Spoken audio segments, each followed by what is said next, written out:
Hi అండి, నేను మీ Anitha. Welcome to our channel. ఈరోజు వీడియోలో మన ఆడవారికి ఎంతగానో యూస్ అయ్యే మరికొన్ని యూస్ఫుల్ టిప్స్తో అయితే మీ ముందుకు వచ్చేస్తాను. వీడియోని ఇక్కడ స్కిప్ చేయకుండా చివరి దాకా చూడండి. ఈ వీడియోలో టిప్స్ కనుక మీకు నచ్చినట్టయితే ఒక చిన్న లైక్ చేయండి ఫ్రెండ్స్. ఫస్ట్గా వచ్చేసి చూడండి, నేనైతే ఇక్కడ జీన్స్ ప్యాంట్ తీసుకున్నాను కదండి. ఈ ప్యాంట్స్కి ఏమి అంటే ఒక్కొక్కసారి జిప్స్ మనం ఎంత తీసినా వేసినా ఆ జిప్స్ స్ట్రక్ అయిపోతూ ఉంటాయన్నమాట. అస్సలు వేయటానికి కానివ్వండి, తీయటానికి కానివ్వండి అస్సలు కాదు కదండి. అలాంటప్పుడు ఈ విధంగా ఒకసారి ట్రై చేయండి. క్యాండిల్స్ ఉంటాయి కదండి, ఆ క్యాండిల్స్ని ఒక క్యాండిల్ అయితే తీసేసుకొని ఇలా వీడియోలో చూపిస్తున్నట్టుగా జిబ్బుకు మొత్తం మనం ఈ విధంగా బాగా రుద్దాలన్నమాట క్యాండిల్ తోటి. ఇలాంటి క్యాండిల్స్ మనం ఎలాగో తెచ్చి పెట్టుకుంటూ ఉంటాం కదండి. ఈ జిప్స్ ఏమైనా టైట్గా ఉన్నాయి అనుకోండి, అప్పుడు ఈ జిప్స్కి క్యాండిల్ తోటి ఈ విధంగా బాగా రుద్దేసుకొని తర్వాత మనము ఇలాగా జిబ్బును వేసి తీసి ఒక 3-4 సార్లు అలా చేసామనుకోండి, మనకి జిబ్బు అయితే ఈజీగా సెట్ అయిపోతుంది. ఇప్పుడైతే చూడండి, మనకి జిబ్బు వేసి తీయటానికి ఎంత ఈజీగా అయితే ఉందో. స్టార్టింగ్లో జిబ్బు తీయటానికి కానీ వేయటానికి కానీ అస్సలు కాలేదండి. క్యాండిల్ రుద్దుకున్న తర్వాత ఇప్పుడు జిబ్బు మనకి ఫ్రీగా బాగా సెట్ అయిపోయింది అనమాట, తీయటానికి వేయటానికి. ఇలాగా ప్యాంట్స్ అనే కాదండి, పిల్లలు స్కూల్ బ్యాగ్స్ ఉంటాయి కదండి, స్కూల్ బ్యాగ్స్ అయినా వ్యానిటీ బ్యాగ్స్ అయినా డ్రెస్లు అయినా ఏవైనా కూడా జిబ్బులు స్ట్రక్ అయిపోయి ఉన్నాయనుకోండి, ఈ విధంగా అయితే ఒకసారి ట్రై చేయండి. జిప్స్ చాలా ఈజీగా సెట్ అయిపోతాయి. మీరు కూడా ఇలాంటి ప్రాబ్లమ్స్ ఫేస్ చేస్తున్నట్టయితే తప్పకుండా ఒకసారి ట్రై చేయండి ఫ్రెండ్స్. ఈ టిప్ అయితే చాలా బాగా వర్క్ అవుతుంది. ఇక నెక్స్ట్ టిప్ వచ్చేసి చాక్ బోర్డ్ అండి. మనము వెజిటేబుల్స్ కట్ చేసుకుంటూ ఉంటాం కదండి, ఆ వెజిటేబుల్స్ కట్ చేసుకున్న తర్వాత మనం నార్మల్ వాటర్తో వాష్ చేసి పక్కన పెట్టేస్తూ ఉంటాం అన్నమాట. డైలీ మనం ఇందులో వెజిటేబుల్స్ కట్ చేసుకుంటూ ఉంటాం కాబట్టి ఇందులో జమ్స్ కానివ్వండి, ఫంగస్ కానివ్వండి, అలాగే మనం ఎంత వాష్ చేసినా కూడా అలాగే ఉండిపోతూ ఉంటాయి. అలాంటప్పుడు మనం ఈ విధంగా చాక్ బోర్డ్ పైన 1 స్పూన్ దాకా వంట సోడాని అయితే వేసేసుకొని 1/2 చెక్క వరకు నేను నిమ్మరసం అయితే వేసుకుంటున్నాను. ఈ నిమ్మరసం కూడా దీనిపైన మనము పిండేసుకొని ఈ నిమ్మ ఉప్పుతోటి ఇలాగా వీడియోలో చూపిస్తున్నట్టుగా ఈ చాక్ బోర్డ్ అంతా కూడా బాగా రుద్దుకోవాలన్నమాట. ఇలాగా మనము వంట సోడా నిమ్మరసం వేసేసుకొని ఈ చాక్ బోర్డ్ని ఇలాగా రుద్ది మనం క్లీన్ చేసుకోవడం వల్ల మనము వెజిటబుల్స్ కట్ చేసుకుంటూ ఉంటాం కదండి, అప్పుడు ఈ చాక్ బోర్డు లైన్స్ పడి ఆ లైన్స్ లోపలికి ఆ గలీజ్ అనేది అలాగే ఉండిపోయి ఉంటుంది కదండి, అదంతా కూడా మనం ఇలాగా రుద్దుకోవడం వల్ల నీట్గా వచ్చేస్తుంది అనమాట. ఇలాగ రుద్దుకుంటూ ఉంటేనే మీకు తెలుస్తుంది కదండి ఇందులో నుండి ఎంత డస్ట్ అయితే వచ్చింది అనేది. అయితే చూడండి ఎంత డస్ట్ వచ్చిందో. ఇలాగా మనము వారానికి 1-2 సార్లు అయినా కూడా చాక్ బోర్డ్ని నీట్గా క్లీన్ చేసుకోవాలండి. అప్పుడే మనకి హెల్త్ కూడా చాలా మంచిదన్నమాట. ఫంగస్ కానివ్వండి, జమ్స్ కానివ్వండి అంత నీట్గా క్లియర్ అయిపోతాయి. మనం మళ్ళీ వెజిటబుల్స్ కట్ చేసుకోవడానికి చాక్ బోర్డ్ అయితే చాలా వరకు నీట్గా ఉంటుంది. ఇలా బాగా రుద్దేసుకున్న తర్వాత ఇప్పుడైతే నార్మల్ వాటర్తో వాష్ చేసుకొని తడి ఏమి లేకుండా ఇలా ఒక నాప్కిన్ తోటి నీట్గా తుడిచేసుకోవాలన్నమాట. దీనికి మళ్ళీ మనము విమ్ లిక్విడ్ అలా పెట్టి ఏమీ వాష్ చేయనవసరం లేదండి, నార్మల్ వాటర్తోనే వాష్ చేసుకుంటే సరిపోతుంది. ఇప్పుడైతే చూడండి, మనకి చాక్ బోర్డ్ ఎంత నీట్గా క్లీన్ అయిపోయి మంచిగా షైనింగ్గా కనిపిస్తూ ఉందన్నమాట. మనకి లైన్స్ అంతా కూడా చాలా వరకు క్లియర్ అయిపోయాయి. చూడ్డానికి కూడా కొత్త చాక్ బోర్డ్ ఎలాగైతే ఉంటుందో సేమ్ అదే విధంగా ఉందన్నమాట. ఇలాగ తడి మొత్తం మనకి నీట్గా ఆరిపోయిన తర్వాత మనం వంటలకి యూస్ చేస్తూ ఉంటాం కదండి ఆయిల్, ఆ ఆయిల్ని కొద్దిగా అయితే తీసేసుకొని ఈ విధంగా చాక్ బోర్డ్ మొత్తం కూడా ఆయిల్ని అప్లై చేసి పెట్టుకోవాలి. ఇలాగా మనము ఆయిల్ అప్లై చేసి పెట్టుకోవడం వల్ల తుప్పు పట్టడం కానివ్వండి, పగిలిపోవడం కానివ్వండి అలా ఏమీ కాకుండా మనకి చాక్ బోర్డ్ ఎన్ని రోజులైనా కూడా ఇలాగే ఉంటుంది. కొత్త చాక్ బోర్డ్ ఎలాగైతే ఉంటుందో సేమ్ అదే విధంగా ఉంటుంది. మనకి ఎక్కువ రోజులు యూస్ చేసుకోవచ్చు. ఇక్కడ చూస్తుంటే మీకే అర్థమవుతుంది కదండి చాక్ బోర్డ్ అయితే ఎంత నీట్గా క్లీన్ అయిపోయింది అనేది. అయితే ఇలాగా మనం వారానికి 1-2 సార్లు అయినా క్లీన్ చేసుకుంటూ ఉన్నామనుకోండి, మనకి హెల్త్ కూడా చాలా మంచిది. ఈ విధంగా మీరు కూడా తప్పకుండా ఒకసారి ట్రై చేయండి ఫ్రెండ్స్. ఇక నెక్స్ట్ టిప్ వచ్చేసి డోర్ మ్యాట్స్ అండి. ఇలాగా ఒక బకెట్ని అయితే తీసేసుకొని డోర్ మ్యాట్స్ అన్నిటినీ కూడా ఈ బకెట్లకు వేసేసుకొని 1 స్పూన్ దాకా వంట సోడా అయితే వేస్తున్నాను. ఇందులోనే కొద్దిగా సోప్ పౌడర్ కూడా వేసుకుంటున్నానండి. ఇలాగ సోప్ పౌడర్ వేసుకున్న తర్వాత ఈ మ్యాట్లు మునిగేంత వాటర్ అయితే వేసేసుకొని ఒకసారి అంతా బాగా కలుపుకోవాలన్నమాట. ఈ సోప్ పౌడర్ అంతా కరిగేంత వరకు ఇలాగా మనము కలుపుకున్న తర్వాత ఇందులో ఇంకొకటైతే యాడ్ చేయాలండి మనము. అది వేసుకోవడం వల్ల ఈ మ్యాట్స్ అయితే చాలా వరకు నీట్గా క్లీన్ అయిపోతాయి. నేనైతే ఇక్కడ వెనిగర్ తీసుకున్నానండి. ఈ వెనిగర్ని మనము 1 స్పూన్ అంత వేసుకుంటే చాలండి, మరీ ఎక్కువేం వేసుకొని అవసరం లేదు. మ్యాట్లు అయితే చూడండి ఎంత మడ్డిగా మాసిపోయి ఉన్నాయో అండి. మనకి ఎంత మడ్డిగా మాసిపోయి ఉన్నా కూడా నీట్గా క్లీన్ అయిపోతాయి అన్నమాట. ఇలాగా వెనిగర్ వేసుకున్న తర్వాత ఒక 10 నిమిషాల పాటు ఈ మ్యాట్లను అయితే నానపెట్టుకోవాలి. నేనైతే నార్మల్ వాటర్లో తడిపి పెట్టుకున్నానండి. మీరు ఇంకా తొందరగా వాష్ చేసుకోవాలి అంటే వేడి నీళ్ళల్లో తడిపి పెట్టుకున్నారనుకోండి తొందరగా వాష్ చేసుకోవచ్చు అనమాట. మురికైతే నీట్గా క్లీన్ అయిపోతుంది. ఇప్పుడైతే చూడండి నేను ఒక 10 నిమిషాలు అయిన తర్వాత అయితే చూపిస్తున్నాను. ఈ మ్యాట్లకున్న మురికంతా కూడా ఎంత నీట్గా క్లీన్ అయిపోయిందో చూడండి. మనమేం వీటిని మళ్ళీ సోప్ పెట్టి బ్రష్ పెట్టి రుద్ది ఉతకనవసరం ఏం లేదండి. ఇలాగా మనము నీళ్ళల్లో జాలించేసుకున్నాం అనుకోండి సరిపోతుందన్నమాట. చాలా వరకు నీట్గా క్లీన్ అయిపోయాయి. ఇలాగా ఎన్ని డోర్ మ్యాట్స్ అయినా కూడా అన్నీ మనము వాటర్లోకి వేసేసుకొని 1 స్పూన్ దాకా వంట సోడా, కొద్దిగా వెనిగరు, కొద్దిగా సోప్ పౌడర్ వేసేసుకొని తడిపి పెట్టుకున్నాం అనుకోండి మళ్ళీ మనమేం వీటిని ఉతకనవసరమే లేదనమాట. వాటర్ అయితే చూడండి ఎంత బ్లాక్గా అయి ఉన్నాయో. ఇప్పుడైతే మళ్ళీ మనం నార్మల్ వాటర్లో ఒకసారి వాష్ చేసుకుంటే సరిపోతుందన్నమాట. ఈ మ్యాట్స్ అయితే చాలా వరకు నీట్గా క్లీన్ అయిపోయాయి.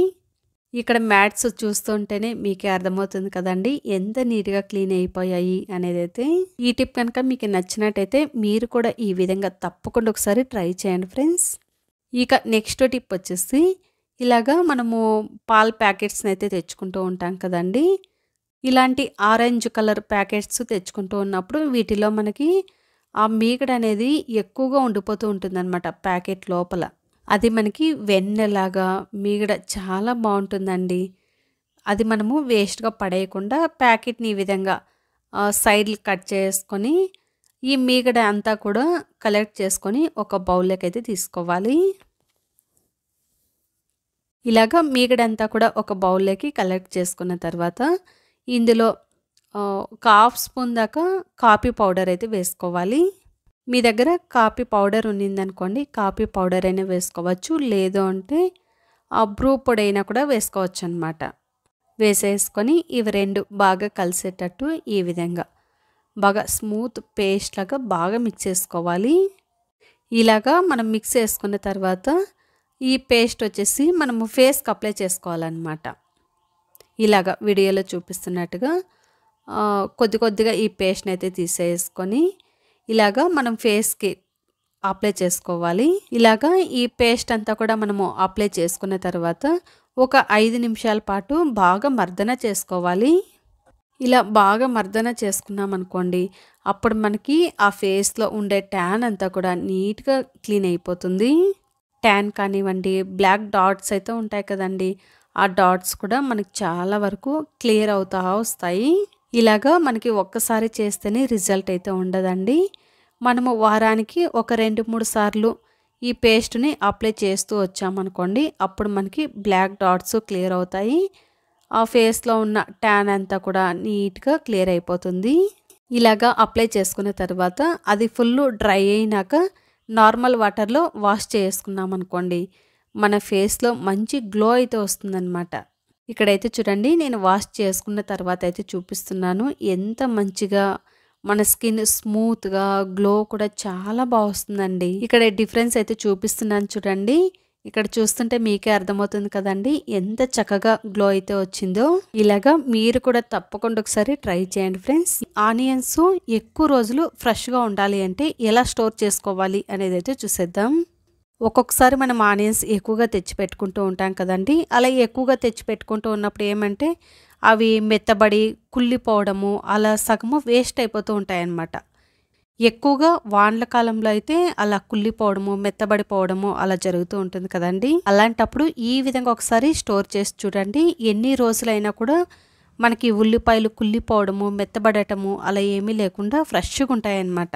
ఫస్ట్గా మనము ఆనియన్స్ని స్టోర్ చేసుకోవడానికి ఇలాంటి బుట్ట అయితే తీసేసుకొని ఆ బుట్టలో అడుగు బాగాన ఒక న్యూస్ పేపర్ అయితే పెట్టుకోవాలి.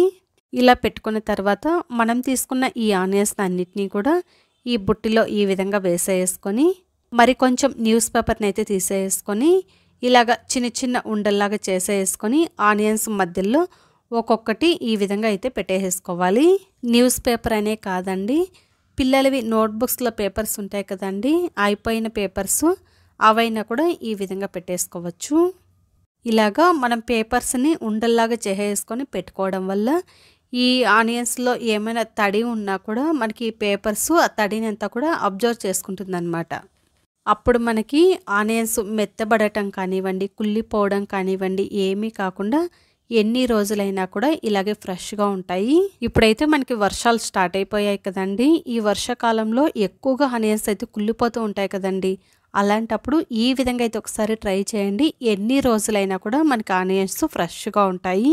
ఇక నెక్స్ట్ టిప్ వచ్చేసి ఒక చిన్న బౌల్ అయితే తీసుకొని అందులో 1/2 టీ స్పూన్ దాకా పసుపు, 5 నుంచి 6 యాలకులు అయితే వేసేసుకొని 2 బిర్యానీ ఆకుల్ని ఈ విధంగా చిన్న చిన్న ముక్కల కింద తుంచి వేసుకోవాలి. ఇలాగా మనము అన్నీ వేసుకున్న తర్వాత ఒక్కసారి అలా మిక్స్ చేసుకొని ఏదైనా టిష్యూ పేపర్ కానివ్వండి లేదు అంటే ఇలాంటివి చిన్న బ్యాగ్స్ ఉంటాయి కదండి అవైనా కూడా తీసుకోవచ్చు. నేనైతే చిన్నపాటి బ్యాగ్ అయితే తీసుకున్నానండి. ఈ బిర్యానీ ఆకు పసుపు లవంగాలు అన్నింటినీ కూడా ఇందులో అయితే వేసేసుకొని మనం ఈ విధంగా బ్యాగ్ని క్లోజ్ చేసుకొని కొద్దిగా అలా ఫోల్డ్ చేసుకొని మనం నార్మల్గా రైసు డైలీ యూస్ చేస్తూ ఉంటాం కదండి, ఆ రైస్లోకి అయితే ఈ విధంగా పెట్టేసుకోవాలన్నమాట. మనం ఒక్కొక్కసారి రైస్ ఎక్కువగా తెచ్చి పెట్టుకుంటూ ఉంటాం కదండి, అలాంటప్పుడు ఈ విధంగా అయితే ఒకసారి ట్రై చేయండి. మనము ఎన్ని రోజులు రైస్ని స్టోర్ చేసుకున్నా కూడా మనకి పురుగు అనేది అస్సలు పట్టదండి. ఎన్ని నెలలైనా కూడా మనకి రైస్ పురుగు పట్టకుండా చక్కగా ఉంటుంది. ఇక నెక్స్ట్ టిప్ వచ్చేసి మనం సూదిలో ఈజీగా దారంని ఎలా వేసుకోవాలి అనేది అయితే చూసేద్దాం. చిన్న చిన్న సూదులు ఉన్నాయనుకోండి, ఆ సూదుల్లోకి ఈ దారం మనం ఎంత వేసినా కూడా అస్సలు పోదు కదండి. మనకి కొంచెం కన్నులు మసర్లుండి కన్నులు సరిగా కనపడవు అనేవాళ్ళు ఈ విధంగా అయితే ఒకసారి ట్రై చేయండి. చాలా ఈజీగా సూదిలో దారం అయితే వేసేసుకోవచ్చు. ఫస్ట్గా మనం తీసుకున్న దారంకి ఏదైనా నెయిల్ పాలిష్ ఏదైనా పర్లేదండి, మనం నెయిల్కి పెట్టుకుంటూ ఉంటాం కదండి, ఆ నెయిల్ పాలిష్ని కొద్దిగా ఈ దారంకి ఈ విధంగా అప్లై చేసేసుకొని 1 సెకండ్ ఆగిన తర్వాత సూదిలో దారం వేసుకున్నాం అనుకోండి, అప్పుడు మనకి అది చక్కగా వచ్చేస్తుంది అన్నమాట. చూడండి ఒకేసారికి మనకి సూదిలో దారం ఎంత చక్కగా వచ్చేసిందో. 1 సెకండు మనం ఆ థ్రెడ్కి నెయిల్ పాలిష్ పెట్టుకున్నాం కదండి, అది డ్రై అయిన తర్వాత ఈ విధంగా సూదిలో దారం వేసుకున్నాం అనుకోండి, చాలా ఈజీగా వేసేసుకోవచ్చు. ఎంత ఏజ్ అయ్యి ఉండి కన్నులు మసర్లు ఉన్నాయి, మాకు కన్నులు సరిగా కనబడవు అనేవాళ్ళు కూడా చాలా ఈజీగా వేసేసుకోవచ్చు. ఈ టిప్ అయితే చాలా చాలా బాగా వర్క్ అవుతుందండి. ఎవరికైతే ఇబ్బందిగా ఉంటుందో సూదిలో దారం వేసుకోవాలి అనేవాళ్ళు ఈ విధంగా తప్పకుండా ఒకసారి ట్రై చేయండి ఫ్రెండ్స్. అలాగే ఈ టిప్ కనుక మీకు నచ్చినట్టయితే ఒక చిన్న లైక్ చేయండి ఫ్రెండ్స్. ఒక మిక్సింగ్ బౌల్ అయితే తీసుకొని అందులో 2 కప్పుల దాకా గోధుమ పిండి అయితే తీసుకున్నాను. ఇందులోని రుచికి సరిపడా సాల్ట్ అయితే వేసేసుకొని ఒకసారి ఈ సాల్ట్ పిండిలో బాగా కలిసేటట్టు ఈ విధంగా కలుపుకున్న తర్వాత వేడి వేడి నీళ్ళనైతే ఈ విధంగా కొద్ది కొద్దిగా ఈ పిండిలో వేసుకుంటూ ఫస్ట్గా మనము గరిటెతో కలుపుకోవాలన్నమాట. మనము వేడి నీళ్ళు వేసుకున్నాం కాబట్టి చేత్తో కలుపుకున్నాం అనుకోండి చేయి కాలుతుంది కదండి, చేత్తో కాకుండా ఈ విధంగా ఫస్ట్గా మనము గరిటెతో పిండి అంతా బాగా కలిపేసుకొని కొంచెం అది వేడి చల్లారిన తర్వాత చేత్తోటి ఈ విధంగా పిండిని బాగా కలుపుకోవాలి. ఇలాగా మనము వేడి వేడి నీళ్ళని వేసుకొని పిండిని కలుపుకోవడం వల్ల మనము చపాతీలు చేసుకుంటూ ఉన్నప్పుడు చపాతీలు సాఫ్ట్గా పొంగుతూ చాలా బాగుస్తాయి. ఇలాగా వేడి నీళ్ళని వేసుకొనైనా కలుపుకోవచ్చు, లేదు అంటే ఇందులో పెరుగు వేసుకొనైనా కూడా కలుపుకోవచ్చండి. అలా అయినా కూడా మనకు చపాతీలు సాఫ్ట్గా వస్తాయన్నమాట. చూడండి పిండిని అయితే ఈ విధంగా కలుపుకున్న తర్వాత కొంచెం ఆయిల్ అయితే వేసేసుకొని పైన ఈ విధంగా పిండికి ఒక్కసారి ఆయిల్ అంతా అప్లై చేసేసుకొని మూత పెట్టేసి ఒక 5 మినిట్స్ పాటు మనం పక్కన పెట్టుకున్నాం అనుకోండి, పిండి మరి కొంచెం సాఫ్ట్గా వస్తుంది. మనం చపాతీలు చేసుకున్నప్పుడు కూడా ఆ దూదిలాగా మనకి సాఫ్ట్గా పొంగుతూ చాలా బాగుస్తాయి అన్నమాట. చూడండి నేనైతే 5 మినిట్స్ పాటు పక్కన పెట్టుకున్నాను కదండి. ఇప్పుడైతే చూడండి పిండి మనకి ఎంత సాఫ్ట్గా వచ్చిందో. ఎప్పుడైనా మనము అర్జెంటుగా 5-10 నిమిషాల్లో చపాతీలు చేసుకోవాలి అనుకోండి, అప్పుడు వేడి నీళ్ళని వేసేసుకొని కలిపి చేసుకోవడం వల్ల చపాతీలు చాలా బాగా సాఫ్ట్గా వస్తాయి. ఈ టిప్ మీకు నచ్చినట్టయితే మీరు కూడా తప్పకుండా ఒకసారి ట్రై చేయండి ఫ్రెండ్స్. ఇంతే ఫ్రెండ్స్ ఇవాల్టి వీడియోలో టిప్స్ మీకు నచ్చాయని అనుకుంటున్నాను. ఈ టిప్స్ కనుక మీకు నచ్చినట్టయితే లైక్ చేయండి, షేర్ చేయండి. మరిన్ని యూస్ఫుల్ టిప్స్ కోసం మా ఛానల్ని సబ్స్క్రైబ్ చేసుకోండి. అలాగే పక్కనున్న బెల్ ఐకాన్ని ప్రెస్ చేయండి. Thank you for watching. Bye అండి.